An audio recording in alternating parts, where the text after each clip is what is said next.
கர்த்தர் அதிசயங்களை செய்கிறார் ஊழியங்கள் வழங்கும் தேவ ஆலோசனை. இயேசுவுடைய நாமம் மகிமைப்படட்டும். கர்த்தரை தெய்வமாய் கொண்ட ஜனம் பாக்கியம் உள்ளது. தேவனை குறித்து அறிகிற அறிவு நமக்கு மேன்மையானது. ஆண்டவர் சொல்லுகிறதை கேட்டு நடக்கிற நாம் பாக்கியவான்கள். இன்றைக்கு இந்த நாளில் தேவ ஆலோசனை நிகழ்ச்சிக்காக உங்களை வரவேற்கிறேன். ஆண்டவர் உங்களோடு கூட பேசுவார். உங்களோடு கூட இன்றைக்கு அவர் பேசுவார். பெரிய காரியங்களை பார்க்க போகிறீர்கள். இன்றைய தேவ ஆலோசனைக்கான வேத வசனம் நீதிமொழிகள் 3வது அதிகாரம் 33வது வசனம். துன்மார்க்கனுடைய வீட்டில் கர்த்தரின் சாபம் இருக்கிறது, நீதிமான்களுடைய வாசஸ்தலத்தையோ அவர் ஆசீர்வதிக்கிறார். நீதிமான்களுடைய வாசஸ்தலத்தை அவர் ஆசீர்வதிக்கிறார். இன்றைய தேவ ஆலோசனையின் தலைப்பு, உங்கள் வீடு ஆசீர்வதிக்கப்பட வேண்டுமா? உங்கள் வீடு ஆசீர்வதிக்கப்பட வேண்டுமா? இந்த வசனத்தில் நீதிமான்களுடைய வாசஸ்தலத்தையும் அவர் ஆசீர்வதிக்கிறான்னு சொல்லப்பட்டிருக்கிறது. துன்மார்க்கனுடைய வீட்டில் கர்த்தருடைய சாபம் இருக்குதான். நாம் வாசம் பண்ணுகிற வாசஸ்தலமாகிய வீடு மிகவும் முக்கியமானது. இந்த பூமியில் நம்ம வாழும் பொழுது தேவன் நமக்கு வீட்டை ஆண்டவர் கொடுக்கிறார். இந்த பூமியில் சிலர் வீடே இல்லாமல் பரதேசிகளைப் போல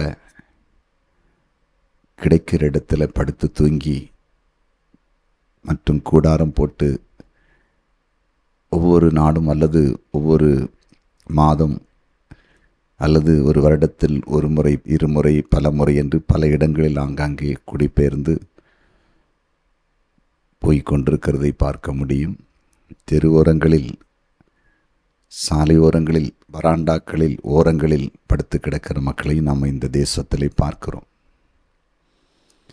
இனி ஒரு சாரார் பல வருடங்களாகவே தொடர்ந்து வாடகை வீடுகளிலேயே மாறி மாறி குடியிருந்து கொண்டே இருக்கிறார்கள். அவர்களுக்கு சொந்தமாய் ஒரு இடம் வாங்கி வீடு கட்டுவதற்கோ அல்லது சொந்தமாக ஒரு வீட்டை விலைக்கு வாங்குவதற்கோ அதற்கேற்ற சூழ்நிலை இல்லாதபடி அன்றாட பாடுகள் அப்படியே ஓடிக்கொண்டிருக்கிற நிலையிலே கோடிக்கணக்கான மக்கள் நம் தேசத்தில் இருக்கிறார்கள். இனி ஒரு சாரார் சொந்த இடத்திலே வீடுகளை கட்டி குடியிருப்பதும், இன்னும் பெரிய அப்பார்ட்மெண்ட்டிலே சொந்தமாய் வீடு வாங்கி குடியிருப்பதும், சிலருக்கு ஒரு சில வீடுகள் இருப்பதையும் நாம் பார்க்க முடியும். ஆனால் இன்றைக்கு ஒரு குறிப்பிட்ட ஜனம், தேவனை அறிந்திருக்கிற ஜனம் மற்றும் தேவனை அறியாத ஜனம், அவங்க வாழ்க்கையில் வருகிற நஷ்டங்களுக்கும் கஷ்டங்களுக்கும் பாடுகளுக்கும் இழப்புகளுக்கும் தாங்கள் குடியிருக்கிற வீடு தான் சரியில்லை, அந்த வீடு தான் எங்கள் வாழ்க்கையில் பிரச்சனை கொண்டு வருகிறது என்று மனதிலே தீர்மானித்து வாழ்கிறதை பார்க்க முடியும். அதனால் அவங்க என்ன செய்கிறாங்கன்னா, ஒரு இடத்தை வாங்கி வீடை கட்ட தீர்மானிக்கும்போது அந்த இடம் நல்லதா கெட்டதா, வாங்கலாமா வாங்கக்கூடாதா என்று குறி சொல்லுகிறவர்களை, மந்திரவாதிகளை தேடிப்போய் ஆலோசனைகளை கேட்டு அதன்படி நிறைய பேர் செய்துட்ருக்கிறாங்க. அதே போல் அந்த இடத்துல வீடு கட்ட வேண்டிய சூழ்நிலை உண்டாக்கப்படும் போது அந்த வீட்டை எப்படி வடிவமைக்கணும், எவ்வளவு அகலம், எவ்வளோ நீளம், எவ்வளவு உயரம், எப்படி இருந்தால் இந்த வீட்டில் பணம் வரும், செழிப்பு வரும், நீடித்த ஆயுசு நாட்கள் வாழலாம் என்று வாஸ்து முறைகளை அணுகி அதன்படி கட்டமைக்கிறார்கள். சிலர் கட்டின வீடுகளை வாங்கும்போது சிலரை அழைத்து சென்று, இந்த வீட்டை வாங்கினால் நாங்கள் நன்றாக வாழ முடியுமா, செழிப்பு இருக்குமா, பணம் வருமா, எதிர்காலம் நன்றாக இருக்குமான்னு சொல்லி அப்படி பார்த்து, சில இடத்துல அவங்களே சொல்லுவாங்க இது வாங்க வேண்டாம், இது சரியில்லைன்னு சொல்லும்போது அதை விட்டுருவாங்க அல்லது வேறு வாங்குவாங்க. இப்படி போயிட்டு இருக்காங்க. ஆனால் பரிசுத்த வேதாகமம் என்ன சொல்லுதுன்னா, வீடு கட்ட போகிற இடமும் பிரச்சனை இல்லை, கட்டுகிற வீடும் பிரச்சனை இல்லை, வாங்க போகிற வீடும் பிரச்சனை இல்லை. அது நல்ல ஸ்ட்ராங்காக நல்லா இருந்தால் போதும். நம்ம கொடுக்குற பணத்துக்கு அதில் ஒருத்தர் இருக்குது, அது போதும். ஆனால் அந்த வீட்டில், அந்த வாசஸ்தலத்தில் வாழுகிற ஆளை பொறுத்து தான் அந்த வீட்டுக்கு ஆசீர்வாதம் வருதுன்னு பரிசுத்த வேதாகமம் சொல்லுது. கவனமாக கேளுங்க. அதைத்தான் இந்த நீதிமொழிகள் 3:33 அழகாக எழுதப்பட்டிருக்கிறது. நீதிமான்களுடைய வாசஸ்தலத்தையோ அதாவது வீட்டையோ ஆண்டவர் ஆசீர்வதிக்கிறார். அப்படின்னா ஒரு வீட்டில் வாழுகிற மனிதர்கள், ஒரு கணவன், மனைவி, பிள்ளைகள் அநீதி செய்யாதவர்களாய், நீதிமான்களாய், பரிசுத்தவான்களாய், தாழ்மை உள்ளவர்களாய், அன்புள்ளவர்களாய், தெய்வ பக்தி உள்ளவர்களாய், கர்த்தரை துதிக்கிறவர்களாய், ஆராதிக்கிறவர்களாய், ஜெபிக்கிறவர்களாய், மற்றவர்களுக்கு நன்மை செய்கிறவர்களாய் இருந்தால் அந்த வீடு கர்த்தரால் ஆசீர்வதிக்கப்படுகிறது. புரிந்து கொண்டீர்களா? முக்கியமான சத்தியம். ஏன் ஆண்டவர் அப்படி ஒரு வீட்டில் வாழுகிற அந்த மனிதர்களை வைத்து அந்த வீட்டை ஆசீர்வதிக்கிறார்? காரணம் என்ன? நல்லா கவனமாக கேளுங்க. உலகத்தில் முதல் இடத்துல இருக்கிறது தேவன். எல்லாத்தையும் சிருஷ்டித்தவர், பூமியை ஆளுகை செய்கிறவர். 2வது தேவதூதர்கள். தேவன் தன்னுடைய கட்டுப்பாட்டில் தன்னுடைய காரியங்களை நடப்பிப்பதற்கு வைத்திருக்கிற தூதர்கள். 3வது இடத்துல மனிதர்கள் இருக்கிறாங்க. அதை குறித்து நீங்கள் பரிசுத்த வேதாகமத்தில் போனீங்கன்னா, அதாவது எல்லா தேவர்களிலும் மேலானவர் நம்முடைய தேவன் எழுதியிருக்கு. அவர் ராஜாதி ராஜா, கர்த்தாதி கர்த்தர். அவருக்கு ஆரம்பமும் இல்லை, முடியும் இல்லை. அது அப்போ உங்களுக்கு தெரியும், அவர் தான் முதல்.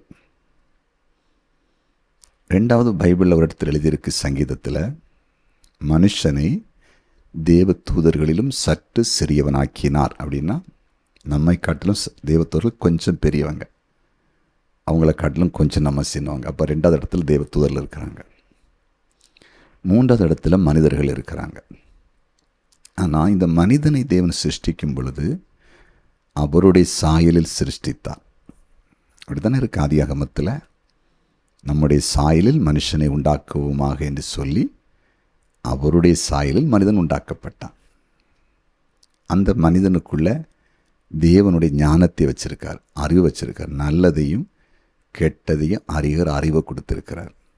உதாரணமாக பிள்ளைகளை ஒரு குறிப்பிட்ட ஸ்டேஜ் வந்தோன்னா ஸ்கூலுக்கு அனுப்புகிறேன்ல, எதுக்கு? கல்வி அறிவு உண்டாக்கப்படுகிறது. அந்த பிள்ளைகள் இந்த பூமியில் சில காரியத்தை அறிந்து கொள்கிறாங்க, கற்றுக்கொள்கிறாங்க. அதனால் அறிவுள்ளவங்களாக மாறுறாங்க.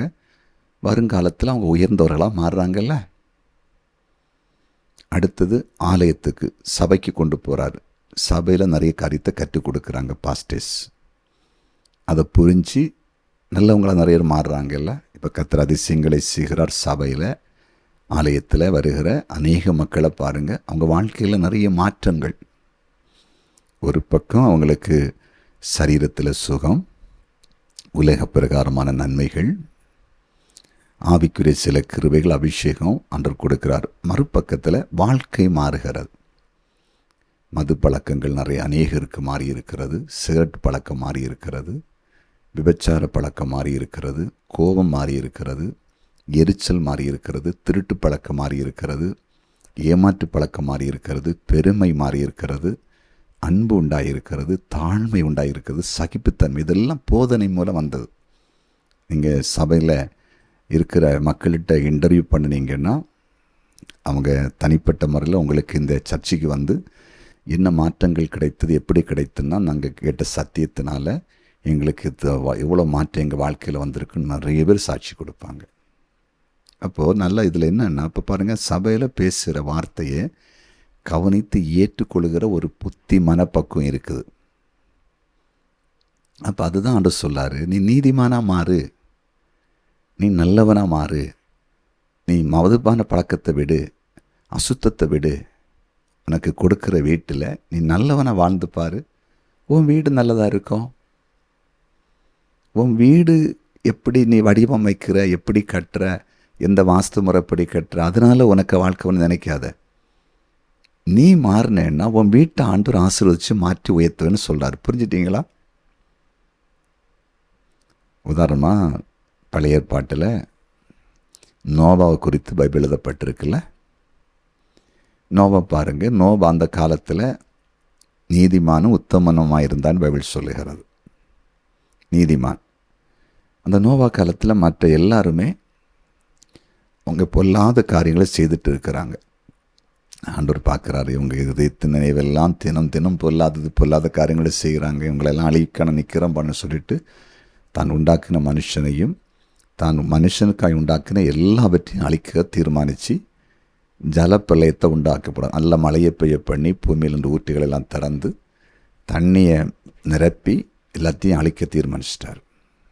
ஆனால் நோவாவுக்கு கர்த்தருடைய கண்களுக்கு கிருபை கிடைத்து தான்.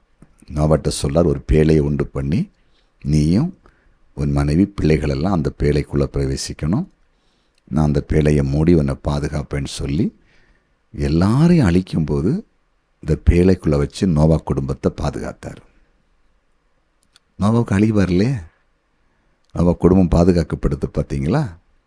ஏன்? நீதிமானாக இருந்தான். அதன் பிறகு அந்த நோவா மூலம் இந்த பூமியில் மீண்டும் சந்ததியை ஆண்டவர் பெருக பண்ணுறார்.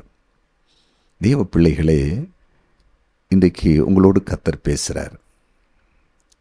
என் வீடு சரியில்லை, என் வீட்டில் வாஸ்து முறைப்படி இல்லை, யாரோ செய்வனை வச்சுட்டாங்க, வீட்டில் ஏதோ கோளாறு இருக்குது, வீடு இருக்கிற இடம் மோசம், அதனால தான் என் பிள்ளை படிக்கலை, அதனால தான் வேலை கிடைக்கலை, அதனால தான் கஷ்டம் மாறலை, அதனால எங்கள் வாழ்க்கையில் ஒன்றுமே நடக்கலை அப்படின்னு ஏதாவது மனதில் வச்சுருப்பீங்கன்னா இன்னைக்கு கர்த்தர் பேசுகிறார். கவனமாக கேளுங்க. அதல்ல, நீங்கள் நீதிமானாக மாறுங்க. நீங்கள் ஆண்டவரை தேடுங்க, கர்த்தருடைய பிள்ளையாக மாறுங்க.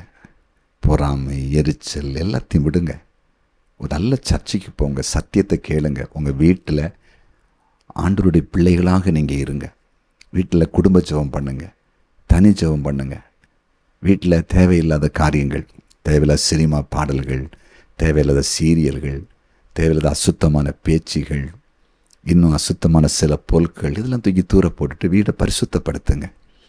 உங்கள் வீட்டையே ஆசீர்வதிப்பார். உங்கள் வீட்டில் சமாதானம், உங்கள் வீட்டில் செழிப்பு, உங்கள் வீட்டில் சுகம், உங்கள் வீட்டில் ஆண்டவர் வந்து உலாவுவார், உங்கள்கிட்ட பேசுவார், நல்ல எதிர்கால அமையும், நல்ல வேலை வாய்ப்பு, நல்ல தொழில் வாய்ப்பு உருவாக்குவார். புரிஞ்சிட்டிங்களா? யாராவது இந்த நேரத்தில் என் வீடு சரியில்லை, நான் வீடை மாற்ற போகிறேன், அது இந்த வீட்டை விட்டு வேறு எங்கேயாவது போனோம், அது வீட்டில் யாராவது செய்துட்டாங்கன்னு யார் மாரியாவது கசப்பாக இருந்தாங்கன்னு அதெல்லாம் விட்டுட்டு இயேசப்பாவை தேடுங்க, நீதிமானாக மாறுங்க. உங்கள் வாசஸ்தலமாகிய வீட்டை இயேசப்பா அளவில்லாமல் ஆசீர்வதிப்பார். அழகாக சொல்லுது நீதிமொழிகள் 3:33, துன்மார்க்கனுடைய வீட்டில் கர்த்தருடைய சாபம், நீதிமான்களுடைய வீட்டில் வாசஸ்தல ஆசீர்வாதம். நீங்கள் நீதிமானாய் மாறி, பரிசுத்தவானாய் மாறி, கர்த்தருக்கு பயப்படுற பிள்ளைகளாய் மாறி உங்களுக்கு கொடுக்கப்பட்ட அந்த வீட்டில் வாழுங்க. உங்கள் வீடு ஒரு பரலோக மகிமையினால் நிரம்பும்.